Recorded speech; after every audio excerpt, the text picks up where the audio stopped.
Hello and welcome to Outnumbered the podcast. I'm Audrey. And I'm Bonnie. We are experienced moms to a combined total of 19 children.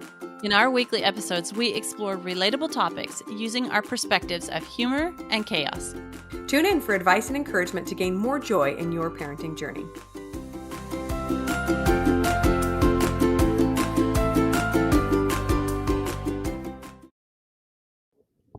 Hi, everybody. Welcome back. And today we have an episode for you that we have been promising for a long time. It's about sensory issues, and we're going to dig really thoroughly into that one. But first of all, we got a new review, and we love it when we receive reviews because they help bump us up on the algorithm in the Apple Podcast app, and it helps us so that other moms get to find us just like you did. So thank you for everybody who leaves a review. If you haven't yet, we still love you, but please go leave a review. This review is from AMMCD. It says, fun, inspiring, and helpful. I have been listening to Outnumber the podcast for about a year now, and I really enjoy it. Bonnie and Audrey feel like my wise and caring older sisters that I can go to for advice and encouragement as I try to navigate my own motherhood journey. I have 4 young boys, and I need all the help I can get. Their episodes are packed with great tips and helpful information. I look forward to listening to Bonnie and Audrey every week. I finally decided to leave a review after hearing their most recent episode regarding Roe versus Wade. I loved the truths they shared. The experiences Audrey described regarding miscarriage were particularly touching to me as I have suffered a miscarriage in the past. I'm so grateful for your strength and boldness in sharing these vital truths. Keep up the good work, ladies. You are amazing. Oh, so sweet. Thank you. Thank you so much for that review and also for specifically commenting on that episode. You can leave more than one review. If you listen to different episodes and you have thoughts, but we really felt vulnerable in both recording that episode and putting it out there in the world. So we really appreciate you mentioning that one specifically. Thank you. Yes, we super appreciate it. Okay, so today's episode talking about sensory processing disorder. Now, you might have already heard of this, you may not have, you might have some experience with it, maybe not, but we're going to talk about what it is, what it looks like, and maybe even break down some stereotypes you might have about sensory processing, and then also talk about how to help kids that struggle with this, and maybe even help yourself if this is something that you struggle with. Yes, we have been promising this episode for a very long time. I know I have referred to it quite often in the past because I myself am someone who has sensory processing disorder, but did not discover it did not discover that there was a name for my stuff that I had going on until I was an adult. And I was actually sitting in a bookstore with my husband and I after we were married, and we're just sitting there reading books, not much to do. We didn't have any kids yet. And I was sitting there reading this book called The Vital Touch, and he was reading his own book. And I just started bawling when I was reading this book. And he was like, honey, what's going on? We were newly married and stuff. And I was like, there's other people in the world like me. It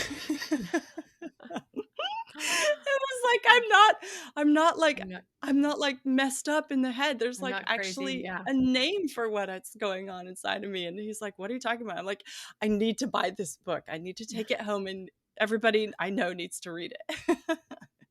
So anyway, if you're listening to this episode, we're going to dive into it a little bit, and we're going to help, hopefully, if you have kids that have this going on, or maybe you don't know what's going on with your kids, maybe this might help and you can help them out too.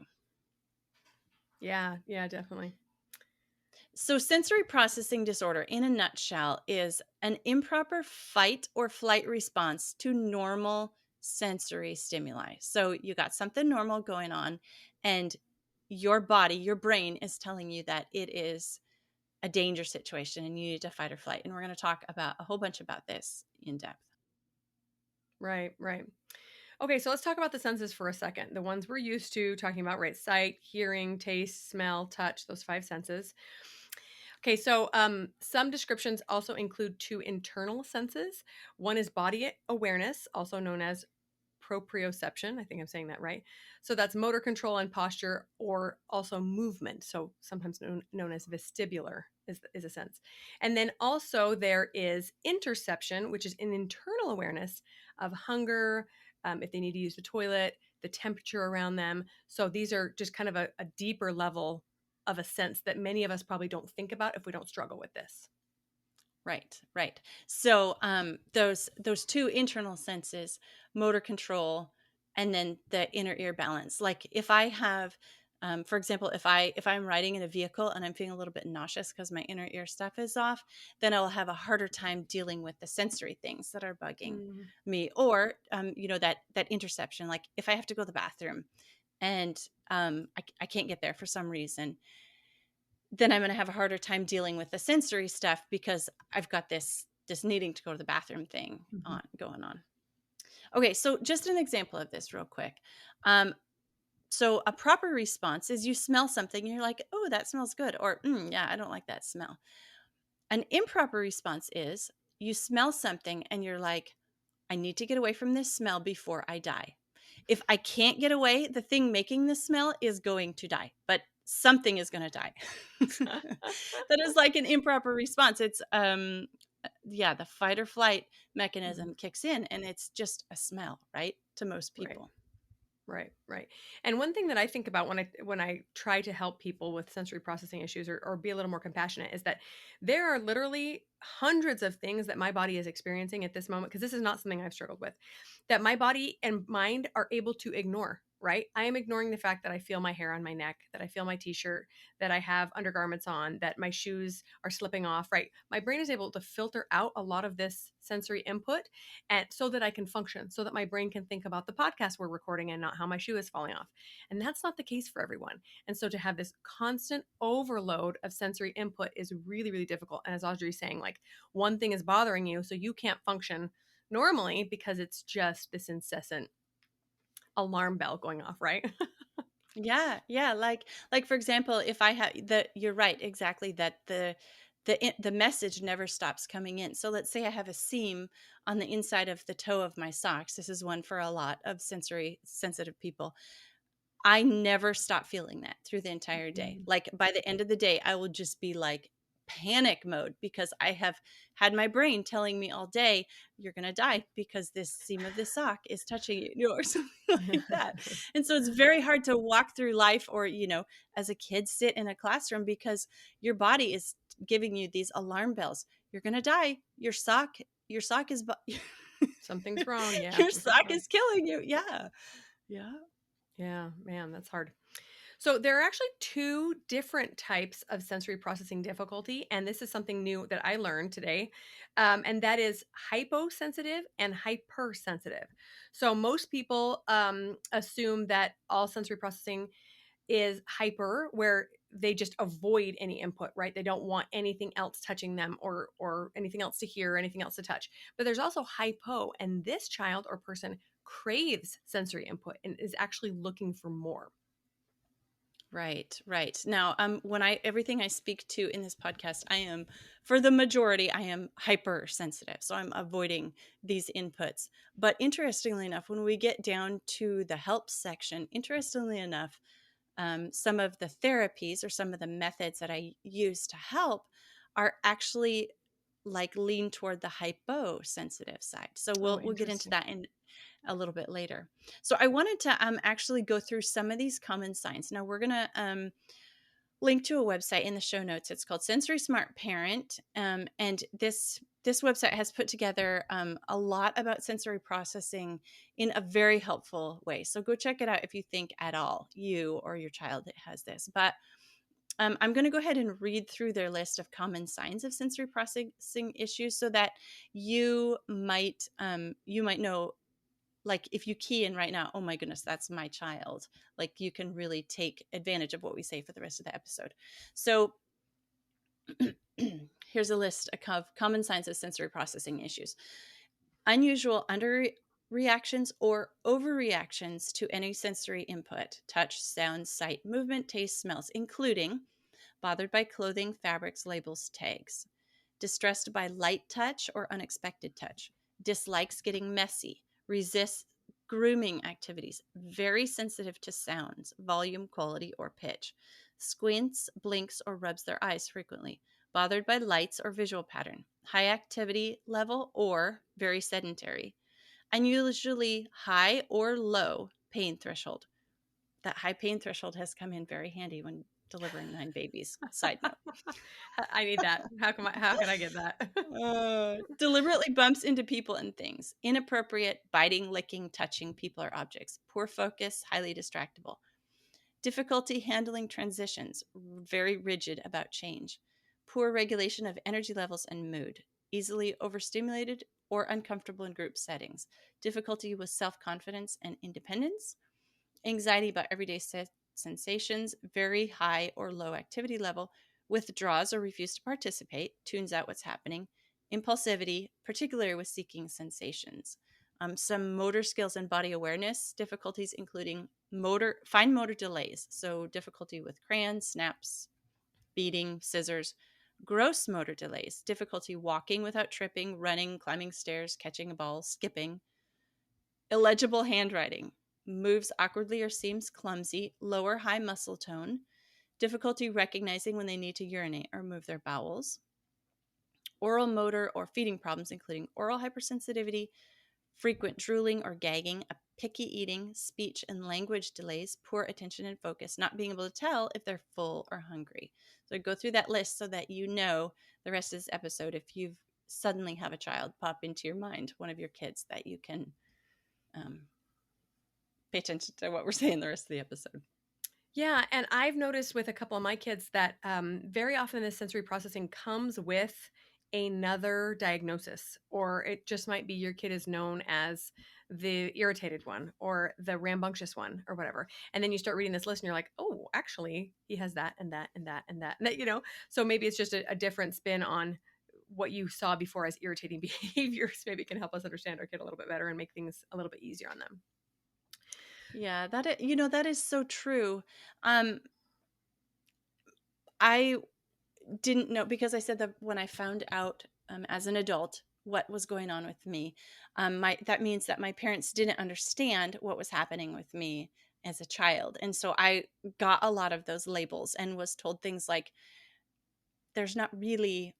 Your brother isn't really making that annoying noise, or you can't really hear him chewing or breathing across the room or across the table. Like, it's all in your head, was something that was said to me a lot, which really, um, maybe it can help your kids out, and Mhm. maybe there's something else going on. But okay. So another thing is that oftentimes, kids with autism have a lot of these sensory issues going Mhm. on, but it is separate from autism. It's just Mhm. because they have all these sensory issues going on does not mean that they're autistic. So they are, what do you call it? They have overlap, but they're not, one does not mean the other. Not the same thing. Yeah, yeah. Right. One thing Right. one thing that's interesting is this can actually manifest itself very, very early on in babies. And a couple of signs of it in an infant might be difficulty breastfeeding or crying for unknown reasons, a difficulty potty training or very early training. So that those also might be some red alerts to look for. Yeah. In fact, the sensory processing disorder is something that they think is the child is born with. So I did a little digging once I found out what was going on with me, and I asked my mom, what was the first. Okay, so a coping mechanism, a very unhealthy coping mechanism that I had developed to deal with these sensory issues when I was a baby and toddler and young child, was that I would hold my breath until I passed out. Very sad, very So pitiful, sad. but I know, but here I was, I had learned a way to make the sensory inputs Mm, stop, right? If you are not conscious, mm, you don't know if there's a fluorescent light in your eyes, or if you're too hot, or if, whatever all these other things was that were bothering you. So I did ask my mom, I said, what was the first time that I did this, held my breath to pass out? And she said, you were 6 weeks old, and I had brought you in your car seat, and I had laid you on the table, and I was bringing in groceries from the vehicle. It was winter. You were in your snowsuit. And I said, oh, okay. So then I'm like, okay, some of my other sensory issues. I was like, so did we have like a light hanging a over the light over table? me. Was I possibly like under the light? So here I am in a snowsuit inside. I'm probably way too hot. And this light is shining in my eyes. So, then these other sensory, and I didn't have my mother, so Hmm. I did this thing. I learned to do this thing where I held my breath and I passed out, and it's really sad and unhealthy, but it was a way to make the sensory issue stop. All that just Good. to say that, it does seem something in their studies of this that is something that is inborn. Like, Mhm. at 6 weeks old, I had this sensory stuff Yeah, going on. 6 weeks, that is crazy. And you Yeah. must have been very brilliant because at 6 weeks old, you figured out how to make it go away. It might have actually just been an accident that Yeah, the you were first time I yeah. cried Well, until that's the other thing is, yeah, sometimes you just, yeah, cry until you can't breathe or you hold your breath because 'cause you're mad or something. Yeah, kids do that. Right. Right, right. Okay, so that's babies. Now, kids, working with kids that are a little bit older, what you can do is you can help the kids learn to recognize when they're having an improper response to normal stimuli. And you can start teaching them, kids can start to learn self regulating techniques. So they can start recognizing, okay, for example, let's go back to fluorescent lights. These fluorescent lights are bothering me. I need to go outside and take 5 deep breaths to get Mm. my body to calm back down. So kids can start to learn that process. Or this smell is bothering me, or this taste. See? Yeah, and the earlier we're able to help them recognize what's going on and figure out these tactics, the better they will be able to head into adulthood knowing what works for them and what doesn't, right? So, like we said, as teens, as they grow up, they begin to understand that they didn't choose this for themselves, right? That's really hard to explain to a young child. It's like, why is this so hard for me? It doesn't seem to bother anybody else. But teens can start to understand, oh, this is just the way that I am, but I can work with it and I can make it work for me. Yeah. So I think one of the most powerful things that I learned about sensory processing disorder is that it is not treated with medications. If you're doing medications, or a child with sensory processing disorder has been prescribed medications, all that is doing is basically doing what I was doing as a baby, holding my breath till I passed out, right? Making those sensory inputs going away. But a much better treatment for sensory processing disorder is to learn the ways to help. So, all these things we're going to talk about in the rest of the podcast. It's important to look at the sensory, what's going on with the child before medicating for a symptom that appears on the surface to be caused by an anxiety order or ADHD or autism. Maybe it's a sensory thing that is better to teach a child how to deal with and how to use some of these things than hold their breath and pass out. I mean, the equivalent of, medication is not dealing with the things that are bothering them. It's just teaching, it's just a medicated form of holding your breath till you pass out. So that was really encouraging and empowering to me when I found it out. Hey, just because my brain is giving me this fight or flight information doesn't mean like there's something I can do to make it stop. Okay, so when you start looking into this, if this is something that affects you or someone in your family, you will probably hear them refer to a sensory diet plan, which is not really an actual food diet, but rather a regimen of activities that you or your child can participate in to try to help um, this overload or underload, whatever you are and your child are dealing with. But it does need to be customized to each child because one child might, even within the hyper spectrum, like Audrey's talking about, some person might always struggle with wearing socks and shoes, and another person it might always be their hair being down or whatever it is. It needs to be something that you watch your child for their specific triggers and customize it to them. Okay, so that is with a caveat to say that for me, and I think I've noticed for my kids, which some of them do have sensory issues, food diet is very important because it's also connected to your brain. So if your brain is struggling with that huge load of M&Ms that you just ate, it's also going to have, Mm. like when I eat bad, I have more sensory issues. Okay. So it is Mhm. connected to your brain as well. But what we're talking about in the rest of this episode is ways to help, as in a regimen, things that can actually be done to help these kids. All right. So we're going to go through each of the ways that they might have sensory issues going in and some ways that you can help. So we're going to start with that proprioception, which I don't know if I'm pronouncing that either, We're but probably both that's butchering it, but with there you with go. a I know. Yeah, whatever. Yeah, so we're first gonna talk about in each of these like ways as an adult or a teen, like the final step you can get to, but then we're also gonna talk about how you can help babies and toddlers and then kids, things that can be helpful for them. So for adults, this is, we mentioned that proprioception. The P word. Proprioception is motor control and posture. So this to help this for the sensory diet, you actually have exercise that you do. Yeah. Yeah. You exercise, you have heavy work, like pulling, like when you lift something heavy that is actually pulling your joints apart, or if you're pushing on something heavy, that's actually pushing your joints together. And that is all physically working with these joints and getting them like sending these messages to the brain that kind of, I don't know how it works, but these messages keep on going for a while and they relieve some of that sensory fight or flight messages that come if you're not exercising the joints in these ways. Just exercise in general is really good for sensory issues. And one thing in the past that I found that was so helpful for me, like especially during pregnancy. So my sensory issues always are worse in pregnancy because my body has more going on. Deep pressure, deep muscle massage. Like if I could get a deep muscle massage once a week, my sensory problems are so much less because I've had, I don't know, some messages sent to my brain that just work it out. Interesting. Yeah, and an excuse to have a great massage once a week, right? Why not? I'm okay with that. Sign me up. Oh, So babies and toddlers are pretty familiar to us. The tactics to use with them, and here's something that I'm realizing too as we're talking about this is that you have to think that infants, when they are in utero, have a lot going on. It's actually quite noisy. They're floating around, bumping into things. They see some lights. They hear lots of sounds. They're really tight and compressed in there.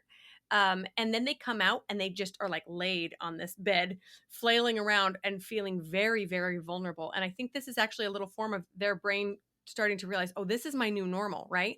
So, what's comfortable to new infants? Being swaddled, being held against a mother or father, being put in some place where they feel tight and wrapped up. So it's kind of an interesting concept, right? If anything drastically changes in your life, obviously you're going to want to feel that comfort of whatever was familiar before. Weighted blankets are also good for these babies and toddlers. Pushing them in a stroller, like I said, wearing them in the front on the front or back. And then for older kids that have their own ability to use their bodies, right? Trampoline, playing hopscotch, jumping rope, vacuuming, moving laundry over. Like we can really make this work for us, right? Carrying wood across the yard, big stacks of books, any number of things to get these muscles working together. yeah. Yeah. You just are sending that information to the brain that it's somehow overriding the other fight or flight stuff. If you're working the joints and the muscles in these ways, it's helping out. There is another side benefit of vacuuming that when I was a kid, when I was just really, really having sensory overload, something that I would love to do is vacuum or listen to somebody vacuum because it like drowned out The white noise. everything else. Yeah. There were no other inputs coming in. Yeah. Yeah. Yeah. Although, has anybody ever done a considerable amount of vacuuming when you have an infant at home? There's always phantom crying in the vacuum, just like in the shower. You know how that goes. I know it. I Who's crying? know. Turn it off. Nobody. Oh, dang it. That's so funny. Moving on to the next type of sense that we're going to address, and that is vestibular. So that's the inner ear, right? The balance. Okay, so the vestibular includes swinging back and forth, spinning around, anything that alters that sense of balance, right? Hanging upside down. Kids love to do all this stuff. Doing yoga, any sort of pose that's going to get you out of your normal up and down, dance, those sorts of things. Yeah. Yeah. Those are all things that as an adult, I have been able to use to help me a lot. So yoga, I do yoga 3 or 4 times a week. And somehow that like the down dog poses, especially where the blood is like Mm. running down to my head and all that, it's just really helpful. So for babies and toddlers, same thing, spin them, swing them spinning, the airplane game where you put them on your legs and you fly them through the air. And kids do a lot of this naturally, but if you know you have a kid with sensory issues, you can say, let's play rolling down the hill. Let's swing on the swings. take them to an amusement park, put them on the roller coasters. And after that, it will probably kind of chill out those sensory issues for a while. That being said, if I'm super beyond tapped out in in sensory issue with my vestibular, like I can't Yeah. swing, I can't Becomes spin, too I much. can't go on Yeah. a roller coaster. It's too much. Yeah, so you Mhm. have to, like, this is again the figuring it out, customize it to each child. Some of them are going to love spinning, some of them are going to have a meltdown. Right. Yeah, this vestibular stuff is especially good for those kids that struggle on the other side of Audrey, right? The hypo, where they need constant input and more input than other children. Yes. Go make them swing on the swing for 20 minutes. That ought to settle them down and hopefully get them to a place where they're functioning a little bit better. I actually have a funny experience with this. One of my younger sisters was a premature baby and had a lot of issues as a young child. And she was a chronic crier. She was just very, very colicky. It was really hard to get her to calm down. But one surefire way did it every time, and that was hanging her upside down. And people would, my mom would be at church, pass her over to my dad, and he'd just hang her upside down. She'd instantly be quiet and sometimes almost fall asleep. And they're like, this is the weirdest thing ever. But it makes sense if she, Yeah. I mean, maybe she just didn't have enough time in the womb or something. But if she was getting, overloaded or underloaded or whatever her brain was dealing with, for some reason, having all that blood rush to her head did the trick. That is so cute. All right, moving on to tactile. Things about touch that that are sensory issues. Okay, so for an adult, something that we can do is just use our hands to create something. Do something with a lot of different textures. Garden, just dig your hands into the soil, right? Activities, sewing, embroidery. Just do things, create things, touch things that have different textures. Do something that involves touching and experiencing a lot of different textures. Cooking is great for this. Make some sourdough bread and do all the touching and folding and all that. Yeah, with young kids, I mean, they love to do this anyway, right? Anything that's kind of a messy texture, carbonated drinks are fun for them because they feel it all the way down, right?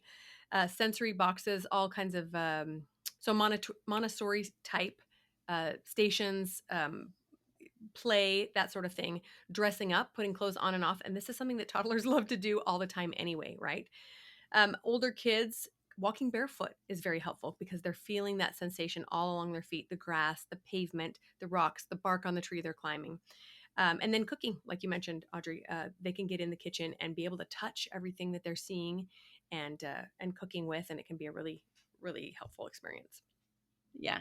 Yeah. So, like, being on the avoidant side of this, I do get touched out. Like, my kids touch me all day long. And sometimes I'm just like, get away from me and stop touching me. If anybody else touches me, I'm going to scream. Like, I'm touched out.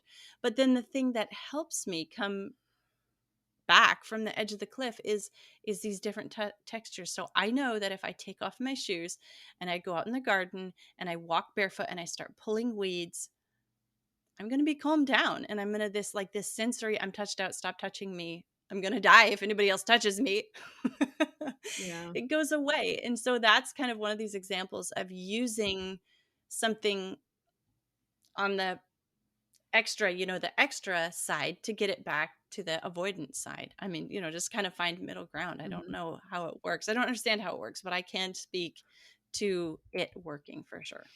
Well, and I wonder if it's specifically different places on the body and different senses, right? So, like if you are touched out, maybe going and smelling something or hearing something can help your brain to shift into a different processing or something. I don't know. It's very interesting. Yeah. Yeah, one other example I wanted to share on this one was one for babies was one of my kids was so sensitive to clothing, the composition of the fabrics that they were wearing. And Wow. finally, after many weeks of the baby crying, if it was dressed in anything other than 100% cotton or natural fibers, we figured out we can't put polyester on them. We Mm. can't put nylon on them. We can't put spandex. It has to be 100% natural fibers. And it was just like, we figured it out because we started noticing a pattern that when my husband would give the baby a bath, the crying would stop. And so that was kind of Mm. like a sensory input, the water thing, but also just taking the Mhm. clothes that were Yeah. bothering them off. So What a high Kind of a maintenance crazy thing. baby. Goodness. Hey, once we figured that out, shoot, there was an It easy was easy. child. All right, so moving on to smells, you probably get the idea, right? You got to just experiment. Find the smells that soothe or calm your child. Try essential oils, maybe get a diffuser. Some of these might make things worse. Some of them could make them better. Or rub the oils on your child. If they're walking around constantly smelling them, that could help things as well. Yep. And this one is where it super needs to be customized to each child. So, or each person. Like there's smells that I absolutely cannot stand, and it's an essential oil. And then there's some that just instantly relax me. Another thing to be aware of here is detergent smells. So your kid's sitting in a class and they're having a meltdown, and they maybe can't put into the words that the kid sitting behind them, their mom washed their clothes in a very strongly scented detergent, Mm-hmm. and that smell is not going away for your child, and they're Mm-hmm. having this fight or flight response. Detergent smells is a terrible one for me. I use all unscented everything in my home because I just can't deal with the smells, because the Yeah. message never goes away. Yeah, totally. Okay, so tastes. Try new things and encourage your child to try new things, but it's okay to keep common foods available. Sometimes your kid is going to get into a rut. This can be really frustrating too for a parent who's trying to feed their child something nutritious, and they just know that applesauce is safe, and they just stick with applesauce forever. So you might want to encourage them to try something maybe with a similar texture because you know they're okay with that one. But don't push things too far because there is something else at play there. It's not just they're being picky. Yeah, I don't have a lot of experience with sensory problems with taste. Sometimes textures, so they're kind of Yes. connected. But Mhm. definitely, if your kid is a picky eater, go get that sensory checklist from the Sensory Smart Parent that we've linked in the show notes, and see if your kid has other sensory things going on if they're a super picky eater. Sounds is the next one, and I think pretty much every one of us can understand how a sound might be a struggle for somebody with sensory processing issues. You can try adding music, right? Like soothing music or white noise can also be very, very helpful. But if it's the overstimulation, then earplugs. There are special kinds of headphones that have white noise in them, right? Or just noise canceling can be really helpful. Creating a quiet time. So this is something that I do for my own sanity is to have a quiet time during the day because my house is just loud. I don't want to say 24 hours a day, but I don't know, 18 hours a day. So this can be very, very difficult and can overstimulate a child. But also be aware that if your child is on the other side of the sensory thing, he or she could be the one making the noise all the time. And you just want to get rid of this child, but they're the one that needs that input. Yes. Okay. So, kind of a subcategory. Some people disagree that this is connected. Some people think it is, think it isn't. Whatever. We're just going to include it here because it is a sensory oversensitivity to noises. It's called misophonia. This is, you're super sensitive to noise. So, like other people, the sound of other people chewing, somebody else's breathing, a rattle in a car, a whistle in a nose, something like that. And I would have to say that one of my strongest areas where I have sensory problems is with sounds, because my ears Mhm. are so sensitive. Yeah. Yeah. So it's yeah. So if you think like this is one for your child or for you, go ahead and search a little bit deeper into misophonia. Just a quick story here. We were sitting in our living room and my mother-in-law was there, and I said, "Oh, your phone is someone's calling you." And she's like, "I don't hear it ringing." She said, "I left my purse in the entryway where I came in." I said, she goes, "And it's on vibrate." And I said, "Well, I know I hear it vibrating." And she's like, "You can't hear a phone vibrating." I said, "Oh, actually, your phone is vibrating. You're missing a call. You might as well just go get it instead of argue with me about whether I can hear this or not." Trust me, I have very good ears. Which my kids hate. They're like, "Mom, we can't get away with Of course. anything." She hears everything. Yep, I that's true. know. My poor kids, one of my sounds that is really instantly flags the fight or flight response in me is triggers the fight or flight response in me is the sound of whistling or snapping, which kids love to whistle and they love to snap. But mommy has trained her kids that they have to go outside where I can't hear them Mhm. to make their fun little noises because Yeah, yeah, they because don't want mom to will go die. crazy. Thanks so much. Okay, so the final sense is sights. these children or adults can be sensitive, especially to specific kinds of lights, like fluorescent lights, Audrey mentioned before, blinking lights, strobe type of thing, really bright lights, or even low lighting, anything that's out of the ordinary. And for these kids and adults, the less screen time, the better, because it can really take a toll on your brain. Yeah. I think my kids have learned that the fastest way to turn mommy into a grizzly bear is to take a light switch and flick it off and on, off and on, off and Oh, on. yes. Because I turn into an absolute screaming animal because my brain is sending me this danger, danger, danger. That's what I mean. It's just a normal light turning on and off, but not for my brain. My brain says, that person needs to die doing that, Death. or I'm gonna die. I know, death. I did mention fluorescent lights. So fluorescent lights, what they say is that the person with sensory issues can actually perceive. So a fluorescent light works and uses less energy because it flicks on and off at a high rate of Mm, speed. And so the person with a sensory processing thing can actually see that flickering. interesting. So Yeah, in fact, I know that when I go into a mall or a building or Walmart or somewhere that uses fluorescent lights, that I have a time limit before I'm going to go mhm. bonkers. So I have to have my plan before I go in and get in and out. Otherwise, I just turn into a ball of mush or something that can't function. That's super fascinating. And I have noticed in videos, like if I do a video on my phone and it's somewhere with fluorescent light, that it flickers quite a bit. And for most of us, it's not something that we notice, but the video, maybe the frames per second are too slow Hmm. uh, capture what it's supposed to look like. But man, you have like Superman eyes. Yeah. No, it's like I think I went roller skating or something when I was a kid, or a dance or something, and there was a strobe light, that, Mhm. and I was physically sick. Like I had to leave because I was Mhm. physically vomiting.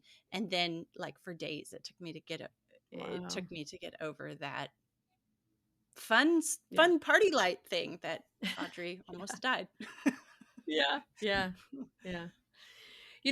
Sensory processing disorder is a very complicated thing, and because there are two ends to the spectrum, it can be difficult to call out. But if this is something you've struggled with, you're probably going yes, yes, yes, yes, and totally understanding this.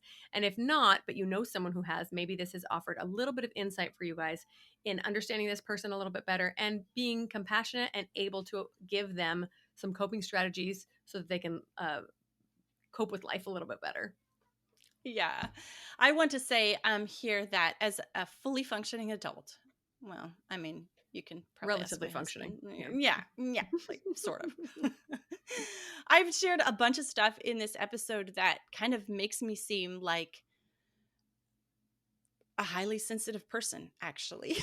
But if you meet me on the street, you're not going to know about all this sensory stuff that I have going on. I'm not tooting my own horn here. I'm just saying that you can develop coping strategies. You can start your day with a massage. You can do yoga through the week. You can have some essential oils that you put on or diffuse.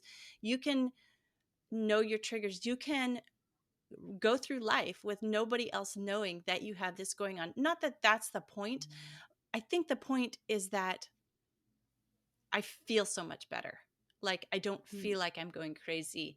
I don't feel this constant fight or flight. Like it's kind of like an adrenaline rush thing, really. I mean, that's what fight or flight is. And so you can imagine, living your body in constant state of fight or flight, you're going to be in adrenal burnout. You're going to have some serious health issues. So I just hope that if you do have sensory processing disorder or one of your kids does that, this episode and me sharing so much about my issues help you, give you hope and empower you to be able to help your child, and that this is something that's completely manageable. And I wish you luck. If you guys have further questions for me specifically, for either one of us, reach out to us at outnumberedthepodcast@gmail.com, and we'd love to help. That's it for today's episode. I'm Audrey. I'm Bonnie, and we're outnumbered. Thanks for listening, friends. Click the link in the show notes to subscribe to our email and never miss another episode. Show us some love by leaving a review on iTunes or sharing the podcast with a friend. Thanks for all your support. We'll talk to you next week. And activities, we'll pause for the combine to drive I was by. going to say something big is out there. gonna get my drink while we're pausing. Do Farm something girl. that involves touch. Yeah.